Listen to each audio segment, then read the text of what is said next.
खोखली दहाड़। एल्डारा की ऊंची पहाड़ियों में, जहां बिजली बादलों से बातें करती और हवाएं सदियों पुराने रहस्य लिए घूमती, वहां एक रात खून के रंग वाले चांद के नीचे ड्रैगनों के अंडों से बच्चे निकले। उनमें एक सबसे कमजोर था, राखपंख। उसकी चमड़ी न तो सोने जैसी थी, न कोयले की तरह काली। वह राख जैसी धूसर थी। जब उसके भाई आग उगलते, वह बस खांसता। जब वे गर्जन करते, उसकी आवाज टूट जाती। बुजुर्ग ड्रैगन फुसफुसाते। उसकी माँ विरेला ने चिंता से देखा, कुछ आगे धीरे जलती है, उसने कहा। मगर उसकी आंखों में डर था, शायद यह जीव न बच पाए। राखपंख देखता, कैसे उसके भाई आकाश को चीरते। वह उड़ने की कोशिश करता, लेकिन हर बार गिर जाता। बच्चे उसे चिढ़ाते, पंखों वाला धुआं, आग के बिना ड्रैगन। वह चुपचाप रहने लगा। चट्टानों पर सूरज की गर्मी से सांत्वना लेने लगा। और एक ठंडी रात, चुपचाप उड़ गया, शर्म और दुख के साथ। अंधा गुरु। गहराई से भरे एक वन में राखपंख थक कर गिरा। वहीं उसे एक बूढ़ा, अंधा ड्रैगन मिला, सीटीपंजा। उसके पंख टूटे थे, आंखें धुंधली, मगर चेहरे पर शांति थी। तू बारिश की तरह उड़ता है और गरज की तरह गिरता है, उसने कहा। दिलचस्प। राखपंख रुक गया। सीटीपंजा ने उसे सिखाना शुरू किया, आग नहीं, ध्यान, गरज नहीं, शांति।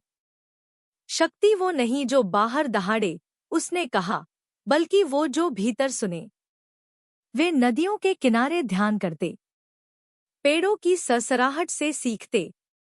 राखपंख की चुप्पी में कुछ जागने लगा, एक अलग ताकत। अब भी वह आग नहीं उगल सकता था। सत्य की गुफा। अब खुद को हराना होगा, सीटीपंजा ने कहा। वे पहुंचे सत्य की गुफा में, जहां हर ड्रैगन अपने डर से लड़ता है। अंधेरे में आवाजें आईं। तू कभी काबिल नहीं होगा। तेरा अस्तित्व एक गलती है। तेरी मौत कोई याद नहीं रखेगा। राखपंख ने देखा, उसकी माँ मुंह मोड़ रही थी, भाई हंस रहे थे, सीटीपंजा उसे छोड़ रहा था। और वह खुद, डर में थरथराता हुआ। मगर फिर उसे याद आया, तेरा सबसे बड़ा दुश्मन, तेरी ही परछाई है। उसने खुद को देखा, और चीखा। एक सच्ची दहाड़। हल्की, मगर सच्ची।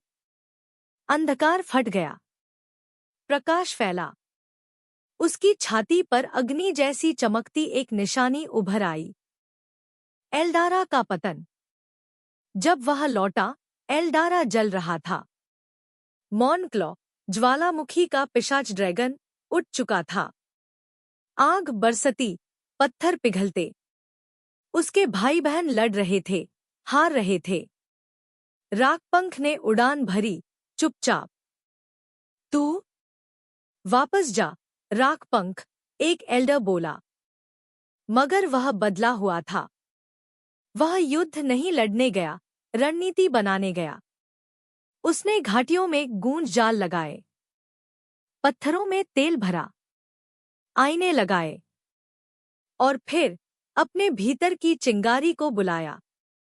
धीमी सी आग निकली, मगर यह उसकी अपनी थी। आंधी और अग्नि। उसने पत्थरों के तेल को जलाया। जाल ने आग पकड़ ली। आईने चमके। मॉनक्लॉ भ्रमित हुआ, और उसकी ही चाल में फंस गया। घाटी में गिर पड़ा। एल्डारा की आंखें खुली रह गईं। राखपंख थका हुआ, मगर खड़ा था। आग नहीं, संघर्ष ने उसे मजबूत बनाया था। सीटीपंजा की आवाज आई, असली आग वो है जो तू खुद बनता है। नई ज्वाला। अब वह फिर राखपंख नहीं था। वह था तूफानी ज्वाला, स्टॉर्म फ्लेम। उसकी दहाड़ अब भी छोटी थी। उसकी ज्वाला अब भी हल्की, मगर उसमें अब ज्ञान था, साहस था, आत्मबल था। और उसकी आग अब किसी और की नहीं, उसकी अपनी थी।